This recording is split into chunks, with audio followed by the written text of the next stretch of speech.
우리가 읽은 이 말씀을 가지고 가장 작은 자가 큰 자입니다. 아멘. 가장 작은 자가 큰 자입니다. 라는 제목으로 말씀을 전하도록 하겠습니다. 아멘. 본문은 가버나움으로 가는 노상에서 발생한 하나님 나라에서 누가 가장 클 것인가 에 대한 제자들의 논쟁이 있었는데, 이에 대한 예수님의 충격적인 가르침, 그것을 듣고도 깨닫지 못하고 동문서답하는 요한의 대답을 그 내용으로 하고 있습니다.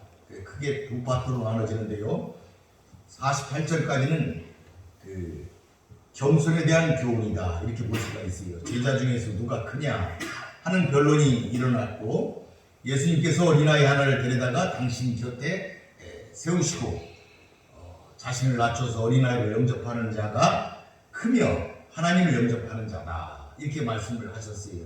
그때 이제 49절 50절에서 요한이 대답하기를 주의 이름으로 귀신을 쫓아내는 자가 자신을 따르지 않으므로 금했다, 이렇게 예수님은 대답을 했어요. 그러자 예수님께서 금하지 말라, 너희를 반대하지 아니하면 너희를 위하는 자다, 이렇게 말씀하신 귀한 내용이 되겠습니다. 다시 이제 한번 46절부터 들어가 보면은 제자 중에 누가 크냐 하는 변론이 일어났다, 이렇게 46절에 되어 있는데, 가버나움으로 가는 길에서 일어난 일이다, 이렇게 아까 말씀을 드렸어요. 제자들이 논쟁이 발생했다, 그런 것이죠. 메시아가 이제 나라를 세울 것인데 누가 가장 큰 것인가 하는 것입니다. 이 예수님은 어린아이처럼 자기를 낮추는 자가 천국에서 오히려 큰 자다 라는 매우 역설적인 교훈을 그들에게 주셨습니다. 제자들은 예수님께서 이제 자기의 왕국을 세우실 때가 되었다, 이렇게 이제 제자들은 판단을 했어요. 이제 가만히 보아하니 이제 예수님이 왕국을 세우실 때가 가까이 왔다, 이렇게 생각을 했어요. 그래서 그 왕국에서 자신들의 위치가 어떨 것인가 굉장히 골똘하게 그들은 생각을 했습니다. 그래가지고 우리는 잘못된 의식 속에서 경쟁과 시기가 이제 그들 사이에 이제 대두되기 시작했던 것입니다. 물론 그들이 욕지거리를 한다든지 주먹다짐을 한다든지 그런 것은 아니었지만, 심적으로 밀고 당기는 그런 갈등과 다툼이 벌써 일어나고 있었다 하는 것이죠. 제자들은 이 문제를 계속하여 마음에 품고 있었다, 이렇게 볼 수가 있습니다. 그리고 예수님의 눈을 피해서 논쟁을 했다, 길에서도 그런 논쟁을 했다 하는 것이 오늘 그 46절의 말씀이다, 이렇게 볼 수가 있어요. 물론 공동체에서 가장 인정받고 싶고 가장 높아지고 싶고 다른 모든 사람이 나 한 사람을 섬기기를 바라는 것은 예수님의 제자들의 관심이 아닌, 제자들만의 관심이 아니고 역사상 나고 죽은 모든 인간의 최대 관심사 중에 하나죠. 그렇게 볼 수가 있습니다. 그러나 기독교에서 말하는 큰 자란 세상이 말하는 큰 자와 다르다는 것을 우리가 알아야 되겠다. 성경은 자기보다 낮은 자를 섬기며 희생하는 것이 높아지는 길이며 진정으로 큰 자임을 보여주고 있습니다. 그 모범이 바로 예수 그리스도다, 이렇게 우리는 알아야 되겠습니다. 본래 예수님은 제2위인 성자 하나님이셨으나 하늘의 영광을 버리시고 낮고 천한 모습으로 이 땅에 오셨을 뿐만 아니라 자기의 몸까지도 완전히 드려 하나님과 사람을 섬기며 봉사하는 종으로서의 삶을 사셨던 것입니다. 40절에 보니까 예수께서 그 마음에 변론하는 것을 아시고 어린아이를 하나 데려다가 자기 곁에 세우셨다, 이렇게 말씀하고 계세요. 그 마음에 변론하는 것을 아셨다, 이렇게 하셨어요. 예수님은 제자들 마음속에 벌어지는 내면적 갈등, 그걸 이미 파악하고 계셨다. 신적 능력이 있으신 거죠. 그래서 본문은 누가 크냐, 이런 문제가 사실은 제자들은 예수님 앞에서는 할 수 없는 일이죠. 내어놓을 수 없는 문제죠. 예수님 앞에서 누가 크냐, 이걸 내어놓을 수는 없어요.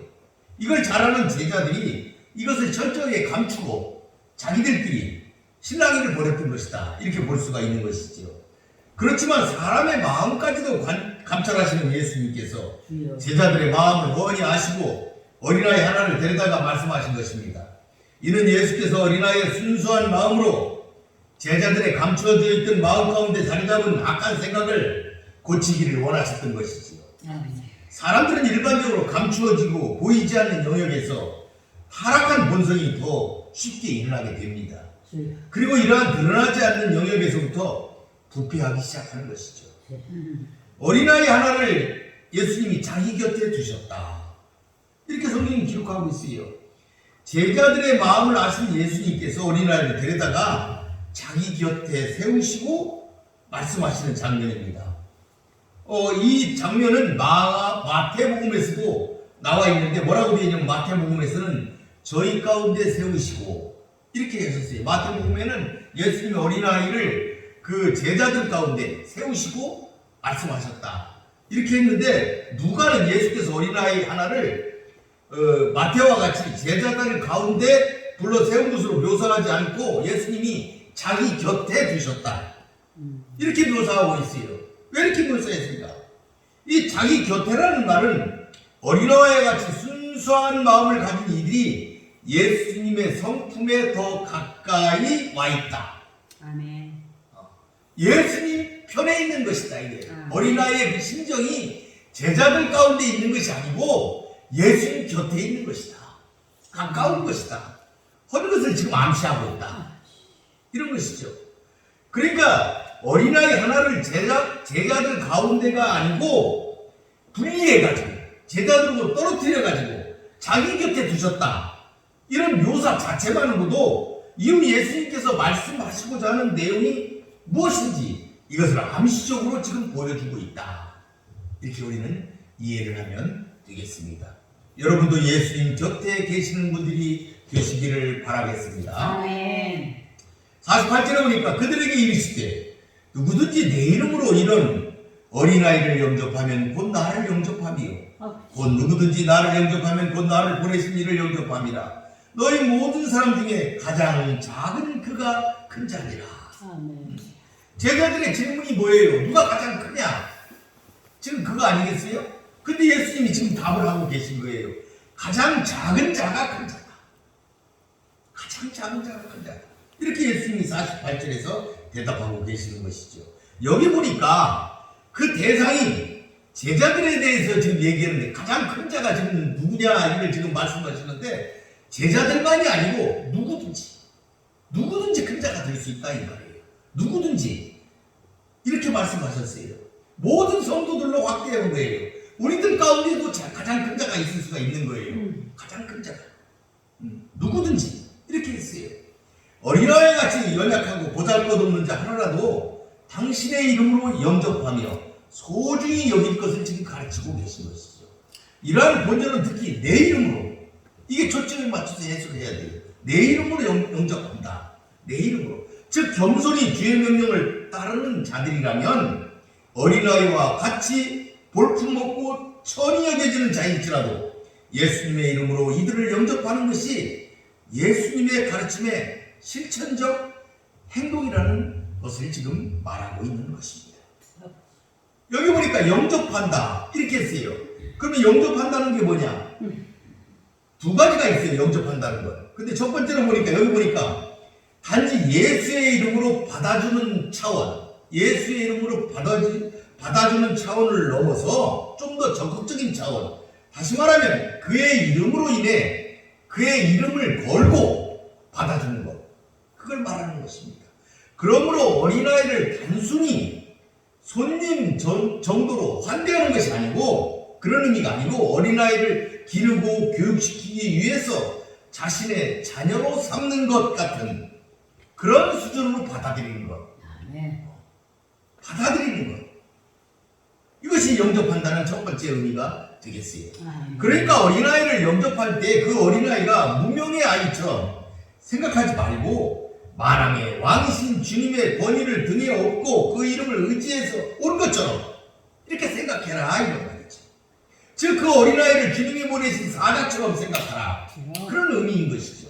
주님은 최후 심판과 관련한 교훈에서 여기 내 형제 중에 지극히 작은 자 하나에게 한 것이 곧 내게 한 것이다.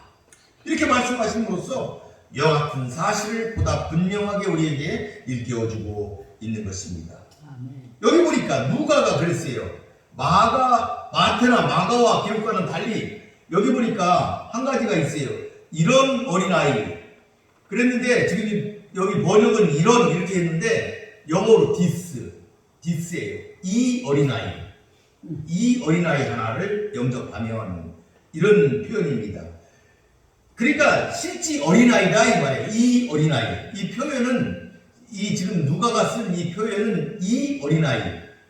그런 어린아이로 고정을 한 거예요. 여러분 이게 이제 그 전에 저도 이제 보면은 이 토론이 있어요. 어린아이를 예수님이 영접했다 그러는데 어린아이가 어떤 애를 얘기하는 것이냐. 이걸 이제 논쟁을 하다 보면은 어린아이도 죄도 짓고 나쁜 짓도 하고 그러는데 어린아이라고 해서 다 착한 게 아니지 않느냐. 그러다 보면은 깐난하게까지 내려가게 됩니다. 근데 이건 그런 의미보다도 어린아이라는 것은 순종과 겸손이 필수적인 참된 성도, 그것을 상징적으로 의미하는 것이 어린아이다. 그러니까 이렇게 이해를 하여야 하겠습니다. 이는 신분의 비천함을 강조하기 위해서, 직접적인 표현을 사용하기 위해서 나타난 표현상의 그런 의미다. 이렇게 우리가 이해를 하여야 할 것 같습니다. 두 번째는 이 영접한다. 이게 뭐래요? 이게 영접한다 이 말은 누가는 영접하면 이랬는데 마태는 같이 되지 아니하면, 어린아이와 같이 되지 아니하면 이렇게 표현을 했어요. 그러니까 이 둘을 비교해 보면 영접한다는 것은 어린아이처럼 되는 것이다 이 말이에요. 둘째 의미예요. 어린아이처럼 되어야 된다. 예수님께서는 제자들에게 마음 자세가 변화되어야 되고 전인적인 행동의 변화가 있어서 교만한 마음을 버리고 완전히 변화해야 됨을 지금 교훈하고 계신 것이다. 이렇게 볼 수가 있습니다. 이를 통해서 주님께서는 어린아이처럼 하나님에 대하여 절대 의지하며 그 말씀에 순종하는 자만이 하나님 나라의 구성원이 될 수 있음을 지금 말씀하고 계신 것이다. 이렇게 볼 수 있습니다. 특별히 마태는 자기를 낮추는 의미로 어린아이를 표현했는데 어린아이처럼 겸손한 자세로 낮아져 자발적으로 남을 섬기며 순종하는 종의 도리를 다하는 것, 그것을 어린아이로 표현했다. 이렇게 볼 수가 있습니다. 아멘. 그 다음에 가장 작은 그가 큰 자다. 이 토론의 주제죠. 누가 큰 것인가? 누가 큰 자인가? 할 때 예수님이 가장 작은 그가 큰 자다. 이렇게 말씀하셨어요. 여기 이제 우리 본문은 그게 잘 정확하게 번역에 있어서 정확한 의미를 주지 않았는데 이 본 48절을 원문에 맞게 해석을 하게 되면 어떻게 되냐면 이런 게 있어요. 너희 가운데 가장 작은 자가 결국 큰 자가 된다는 점에서 이런 얘기. 그러니까 뭐냐면은 왜냐하면 가장 작은 자가 큰 자이기 때문에 어린아이를 영접하는 것이 나와 아버지를 영접하는 것이다. 아멘. 이렇게 문장이 이렇게 되어 있어요. 문장을 보면 가장 작은 자가 큰 자이기 때문에 어린아이를 영접하는 것이 나와 아버지를 영접하는 것이다. 아멘. 이런 의미입니다. 그러니까 작은 자가 되는 길은 이런 어린아이를 영접하는 것. 그게 작은 자가 되는 길이다 이 말이에요. 그 방법을 얘기하고 있는 거예요. 가장 작은 자가 큰 자가 되는데 그 방법이 뭐예요? 어린아이와 같은 작은 자를 영접하는 것. 아멘. 본문의 말씀은 그런 의미다. 이렇게 우리가 이해를 하면 되겠습니다. 아멘. 그러면 이 가장 작은 자라는 것은 어떤 자이냐? 보잘것없는 어린아이 하나. 그걸 예수 이름으로 받아준다는 점에서 지극히 겸손한 자를 작은 자다. 이렇게 얘기할 수 있겠다. 우리는 이렇게 해석할 수가 있습니다. 어린아이 같은 자, 겸손한 자다. 이렇게 볼 수가 있습니다. 그렇게 겸손한 자가 제자들이 생각하는 큰 자가 아닌 하나님 앞에서의 큰 자가 된다는 점에서 어린아이를 영접하는 것이 곧 하나님을 영접하는 것이 된다는 것이다. 하는 사실을 우리가 깨달을 수가 있겠습니다. 예수님께서는 제자들이 그렇게 원하는 것이 결국은 가장 낮아짐으로써 우겨지는 것이고, 그것은 그들이 그렇게 보잘것없이 보았던 어린아이, 그걸 영접하는 것에서 오는 것임을 지금 이 본문은 보여주고 있다. 또한 예수님께서는 참으로 비천하고 하찮은 존재라 할지라도 겸손하게 섬김의 고개를 숙이는 그런 사람이야말로 진정한 큰 자의 모습을 갖고 있는 것이다. 이렇게 지금 역사를 하고 있는 것입니다. 아멘. 그래서 예수님은 나를 영접하는 자는 하나님을 영접하는 자이다. 이렇게 말씀하신 거예요. 나를 영접하는 자, 어린아이를 영접하는 자가 나를 영접하는 것이고 그게 하나님을 영접하는 것이다. 이렇게 설명을 했어요. 그러니까 영접자는 단지 예수님의 이름 때문에 연약하고 비천한 이들을 환영했을 뿐인데, 이것이 예수님을 직접 접대하는 놀라운 영광을 누리게 됨을 본문은 가르치고 있는 것입니다. 여러분도 예수님을 영접하는 자들이 되시기를 바라겠습니다. 아멘. 49절에 보니까 요한이 여짜오되 주여 어떤 사람이 주의 이름으로 귀신을 내쫓는 것을 우리가 보고 우리와 함께 따르지 아니함으로 금하였나이다. 이제 본문의 내용이 지금 이제 바뀌고 있습니다. 예수님이 이렇게 그들에게 놀라운, 정말로 생각지도 못한 부분에 대해서 예수님이 그들을 가르침을 주니까 요한이 대답을 했어요. 여기 보니까 여짜오되 이런데 뭘 여짜오되, 그보다도 본문은 대답했다 이런 단어예요. 요한이 대답을 하기를 49절에 있는데요, 그렇게 해서 금했다 이렇게 요한이 대답을 한 거예요. 그러니까 49절 50절까지의 이 말씀을 보게 되면은 아직도 그는 독선적인 배타주의에 빠져 있는 것을 알 수가 있습니다. 그래서 이런 것을 경계하고 예수 공동체 안에서 상호 존중하는 그런 것을 강조하기 위해서 예수님이 지금 다시 이 부분에 대해서 지적해서 말씀하고 계신 것이 나오고 있습니다. 요한이 여짜오되, 이 말은 요한이 대답했다 이런 표현이죠. 이 대답도 그러니까 가만히 이 글을 살펴보면 아직도 욕심을 버리지 못하고 있다 하는 것을 단적으로 우리가 알 수가 있어요.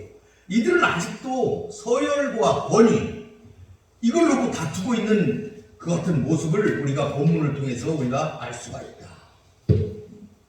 이런 예수님의 충격적인 선언을 듣고도 아직도 깨닫지 못했어요.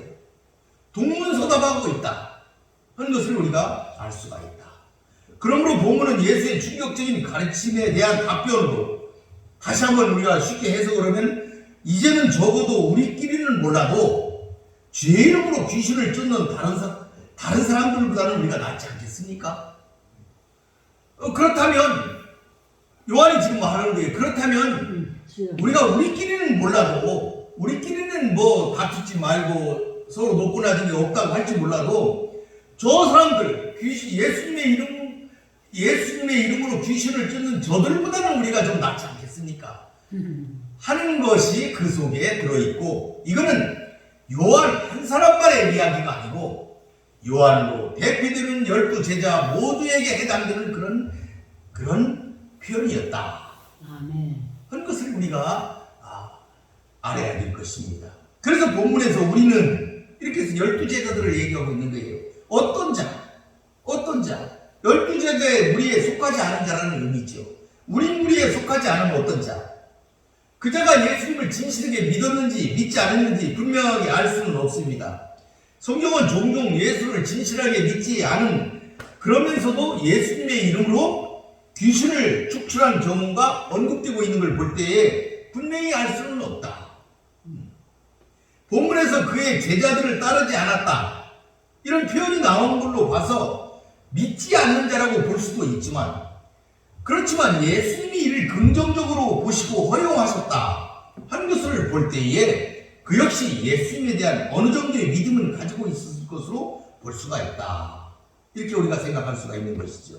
바로 이러한 자가 지금 어떤 자인데, 그 어떤 자가 주의 이름으로 귀신을 내어 쫓는 것을 제자들이 보았다 하는 것입니다. 제자들이 굉장히 민감하게 반응하고 있습니다. 그들의 배타적인 성향이 여실히 드러나고 있는 것이죠. 물론 유대인들은 남의 이름을 도용하는 것에 대해서 굉장히 인격적으로 생각을 하는 중요한 그런 어떤 의미를 그곳에 두기 때문에 예수님을, 제자들을 따르지 않는 자가 예수 이름을 사용해서 예수님의 인격적 교류를 갖는 어떤 밀접한 관계가 있는 어떤 사람과 행동을 하기 때문에 그 행태에 대해서 스승인 예수가 예수님의 이름을 도용하고 있는데 지금 어떻게 생각하실까? 이렇게 묻고 싶었다. 이렇게 생각할 수도 있겠습니다.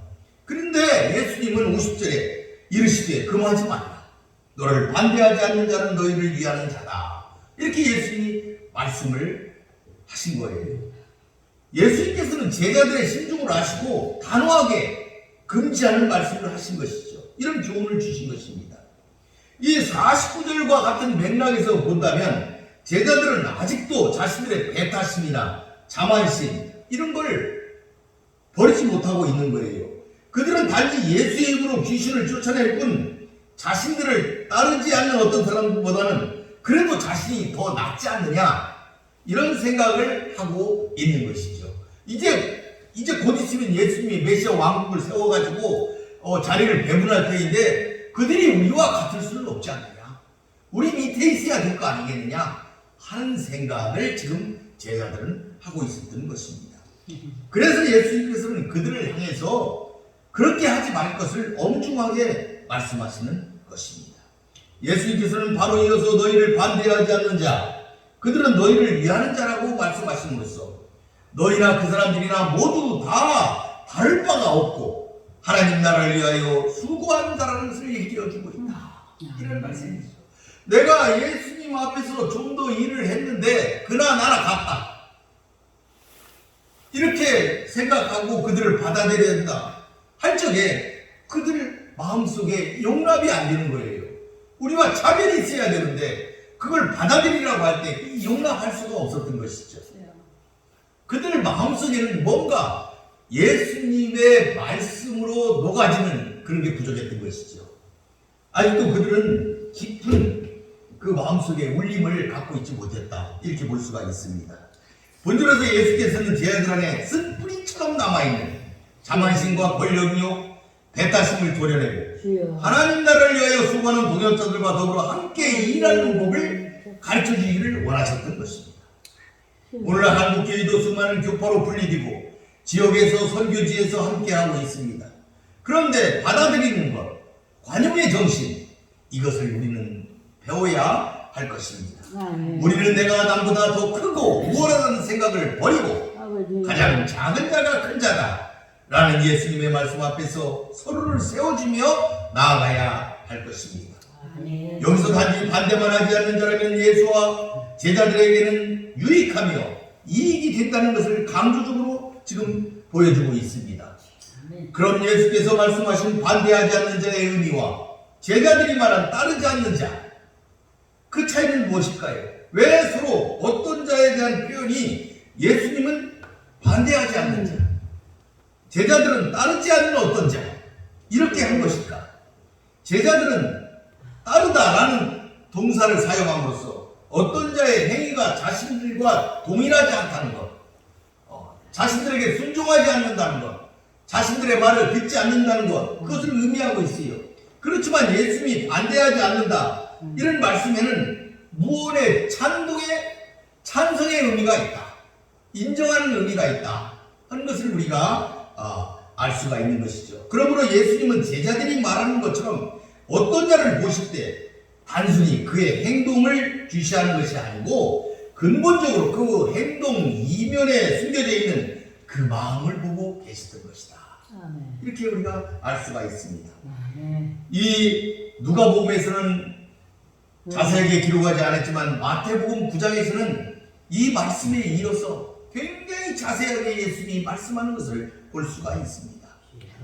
이 본문에서 마가복음에 있는 본문의 말씀을 잠깐 소개해드리면 이 본문에서 이 어떤 자를 실족하게 하지 말 것을 강력하게 교훈하시면서 실족해 하는 것보다 연자맷돌을 메고 죽는 것 이것이 오히려 더 낫다고 하시며 범죄치 말 것을 경계하셨습니다. 주여. 그리고 서로 소금을 두고 화목하라고 가르치셨다는 점을 우리는 기억해야 할 것입니다. 아멘. 오늘 말씀을 정리해 보겠습니다. 본문의 교훈은 제자들이 서로 누가 크냐 하고 변론한 데서 비롯되었습니다. 즉 예수께서는 제자들의 변론 내용을 아시고 어린아이를 통해 겸손한 자가 모든 자 중에 큰 자임을 교훈하신 것입니다. 아멘. 성도 여러분, 오늘 본문을 보면 주님을 따르는 제자들은 아직도 인간적인 생각에서 한 발짝도 벗어나지 못하고 있음을 알 수 있습니다. 즉 그들은 내부적으로는 누가 더 높으냐 하는 지혜의 문제로 경쟁하며 외적으로는 제자단에 속하지 않은 자들을 지배하려는 욕망으로 배타적 태도를 취하고 있는 것입니다. 하지만 주님은 이러한 그들을 향해 진정한 제자의 모습은 그러한 것들이 아니라 오직 겸손한 모습으로 낮은 자들을 섬기고 돌보는 것이라고 말씀하셨습니다. 이로 본데 서로 큰 것을 다투는 것은 하나님 나라에 합당치 못함을 알아야 하겠습니다. 작은 자가 큰 자입니다. 따라서 성도 여러분들은 하나님 나라를 위한 사역에 있어 진정 중요한 것은 외적 지위나 타이틀이 아니라 실질적인 실천임을 알아야 하겠습니다. 그래야 오직 겸손한 마음과 사랑으로 이웃을 섬기고 복음을 전함으로써 세상에 하나님의 나라와 영광만이 증거되고 확장되도록 해야 하겠습니다. 아멘. 모두 다 승리하시는 여러분 되시기를 바라겠습니다. 아멘. 마치겠습니다. 기도하겠습니다. 고맙고 감사하신 아버지 하나님 감사합니다. 오늘 귀한 우리 예수 그리스도의 말씀을 가지고 누가 큰 자냐 하는 제자들에게 가장 작은 자가 큰 자라는 그 예수님의 귀한 말씀을 오늘 공부했습니다. 자비하신 하나님, 이 말씀에 따라 우리도 작은 자, 낮고 천하고 비천한 자, 예수님이 보낸 자처럼 우리들이 알고 섬기며 받아들이고 하나가 되는 놀라운 역사를 이루게 하여 주시옵소서. 겸손함으로 관용하며 화합하며 하나 되어서 하나님의 교회를 발전시키는 사랑하는 성도들이 되게 하여 주시옵소서. 아멘. 예수님의 이름으로 기도 올리나이다. 아멘. 아멘.